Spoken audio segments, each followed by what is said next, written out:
ever feel a tight chest, sudden dizziness or breathlessness and wonder if anxiety could really cause something that feels that physical?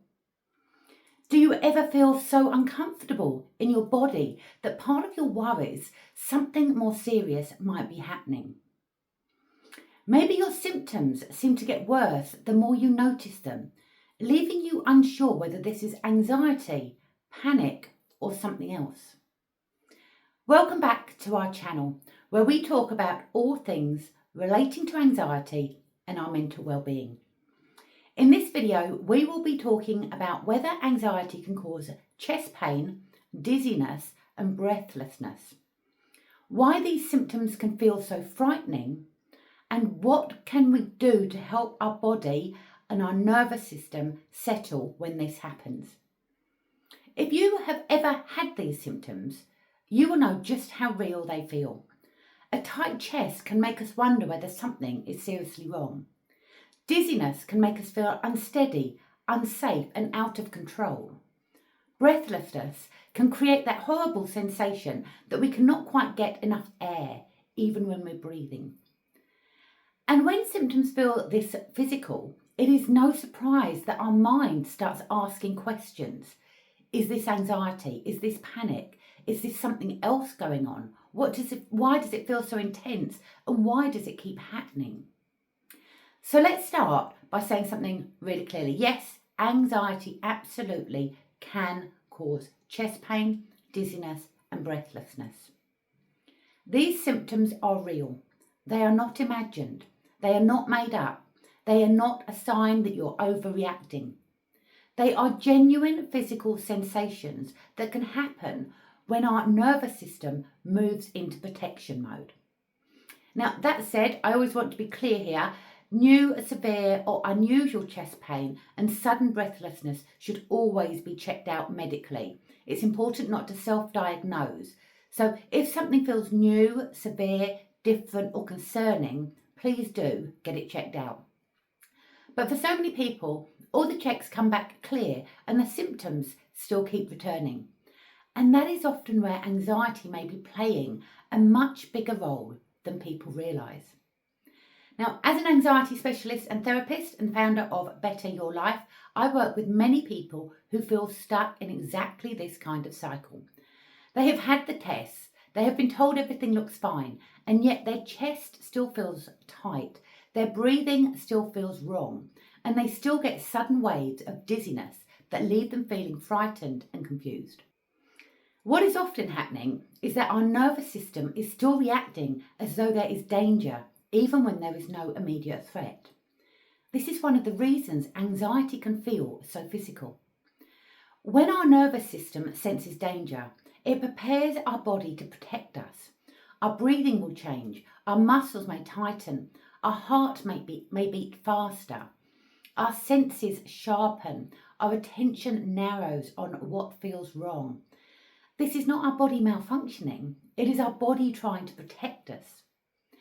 The difficulty is that we are using a Stone Age brain to navigate the 21st century.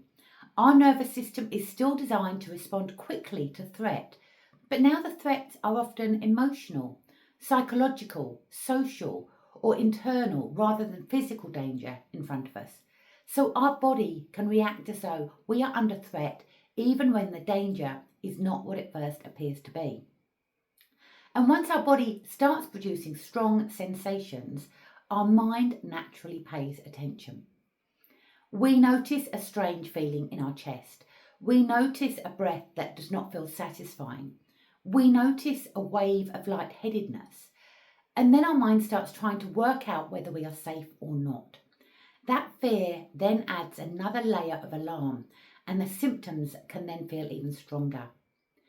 This is why so many people end up caught up in a loop where the symptoms create the fear creates more activation, and the activation makes the symptoms feel even worse. So let's take a look at chest pain first. Anxiety can cause chest pain for a number of reasons. We may be holding tension through our chest, shoulders, upper back or jaw. We may be breathing in a shallow or faster way. We may be more aware of every sensation in our chest. which can make even ordinary discomfort feel louder and more threatening. People often describe anxiety-related chest pain as tightness, pressure, aching, sharp pain, heaviness, or discomfort around the ribs or the breastbone. It can feel terrifying because anything happening in our chest naturally gets our attention. A lot of people then start wondering whether it is their heart, whether they might faint, or whether something dangerous is about to happen. That fear makes sense. The sensation is real. But when our nervous system stays activated, the fear around the symptom can start feeding the symptom itself. Then there's breathlessness. Breathlessness linked to anxiety is incredibly common. When we are anxious, our breathing often changes without us even realising. We may start breathing from the upper chest. We may sigh more. We may breathe too quickly. We may keep trying to take a deep breath to feel satisfied, and this can leave us feeling as though we're not getting enough air, even when our body is taking in enough oxygen. It can feel like we cannot get a full breath. It can feel like there is tightness in the chest or the throat. It can feel like breathing has become hard work, and the more we notice it, the more self-conscious our breathing will become. Then we try harder. We force bigger breaths. We monitor every inhale. We wait for the feeling to go away. And often that effort makes the whole pattern feel even worse. And then we have dizziness. Dizziness is another symptom that can make us feel instantly unsafe. When our nervous system is highly activated, when we are tense, tired, overwhelmed, running on stress, skipping meals or breathing differently, it can leave us feeling lightheaded, spaced out, unsteady, or even slightly unreal. What often happens is this: we feel dizzy, we become alarmed, we focus on the dizziness, our body becomes more activated, and the dizziness feels even more noticeable. Again, this does not mean the symptom is imagined. It means our body is reacting, our mind is interpreting, and the cycle starts feeding itself. Now, before we go any further, if this is helping you understand what may be happening in your body, please do like, subscribe and turn on notifications. It really does help us share more content like this, and it means you stay up to date with all of our videos and our free resources to help you reduce anxiety. You do not need to struggle alone. One of the hardest parts of symptoms like these is that reassurance alone does not always work. We can tell ourselves that it's anxiety. Someone else can tell us that it's anxiety. But if our nervous system still feels unsafe, our body may keep sounding the alarm anyway. That is why we often need more than logic. We need experiences of safety. We need ways of helping our body feel steadier, calmer, and less under threat. So let's go through some of the practical ways that we can do that. The first strategy is to lengthen the out-breath. When we are anxious, our breathing often becomes quicker and higher in our chest. A longer exhale sends a message of safety to our nervous system. So rather than forcing a huge breath in, try breathing in softly through your nose and letting the out-breath be a little longer than the inhale. Keep it gentle. The goal is not to breathe perfectly here. The goal is to help our body soften. The second strategy is to loosen the muscles around our chest. Many of us hold more tension in our chest, shoulders, jaw and upper back than we realise. So let your shoulders drop. Unclench your jaw. Let your tongue relax. Soften your hands. Let your tummy soften. Even small movements like a shoulder roll or gentle stretch can help create more ease in the chest and upper body. The third strategy is to reduce checking. Now this is a big one. When we feel frightened by symptoms, it is so natural to check. We check our breathing, we check our pulse, we scan for sensations, and we Google. We monitor, but each time we do that, we can accidentally teach our nervous system that there is danger to watch out for. So if it feels safe to do so, try gently delaying the checking, even for a minute or two. You're not ignoring your body, you are giving it a chance to settle without constant monitoring. The fourth is grounding through our five senses. When anxiety rises, our attention narrows into the symptoms alone. Grounding ourselves helps widen our attention again. Notice what you can see around you. Notice what you can hear. Feel your feet on the floor. Feel the support beneath your body.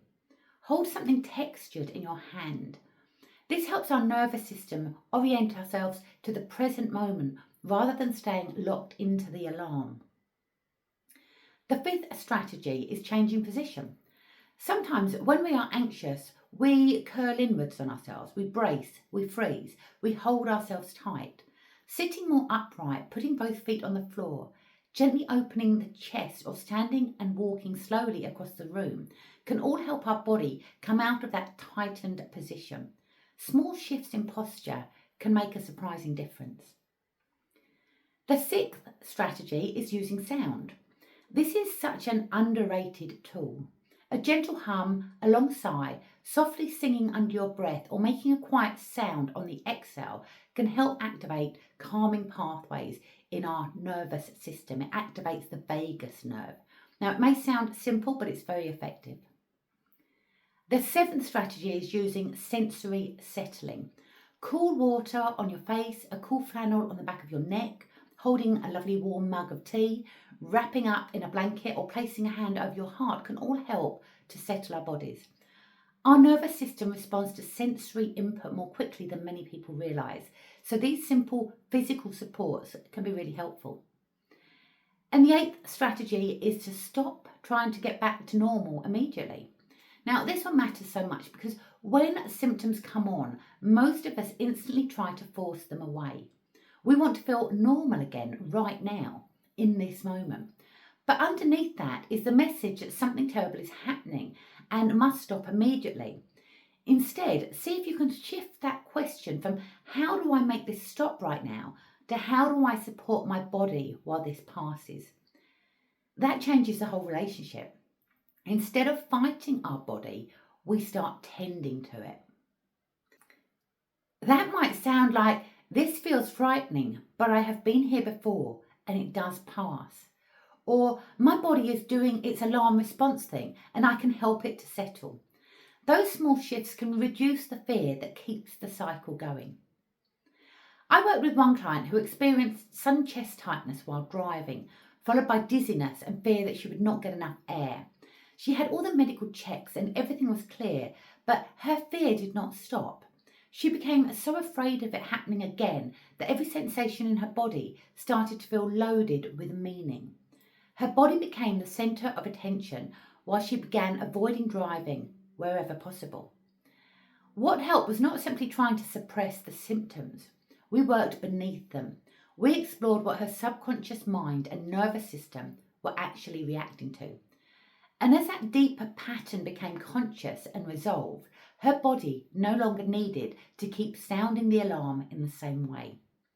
That is why I always say that symptoms are important, but often they are not the root, they are the messenger. If fear of symptoms keeps pulling you into checking, spiralling or avoiding life, I really recommend having a look at the Circle of Control and Influence workbook. It can help us separate what truly needs attention from what anxiety is trying to control. And if you do not know where to start, I would suggest beginning there. You will find the link over in the description along with other free resources.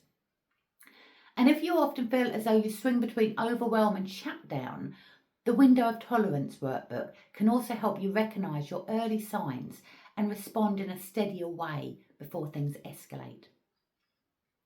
Now, if this is something you are dealing with regularly and you are tired of living in fear of your own symptoms, please know there is support available.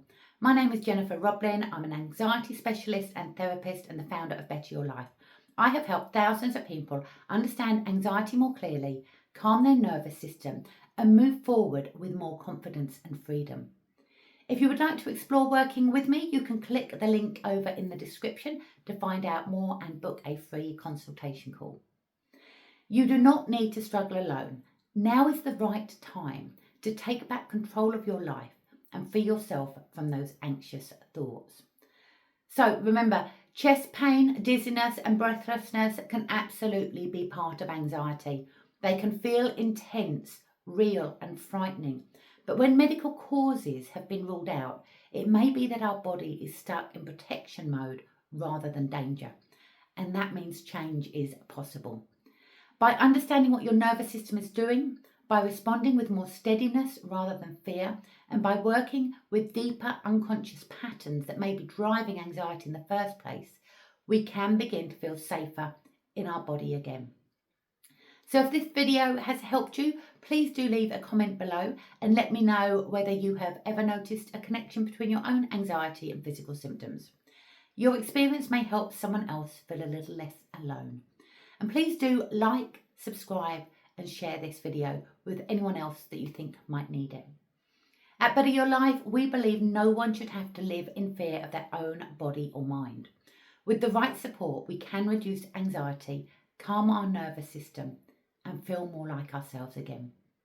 Take care and remember, you do not need to struggle alone. Now is the right time to take action. Thank you very much for watching. Bye for now, and I'll see you on the next video.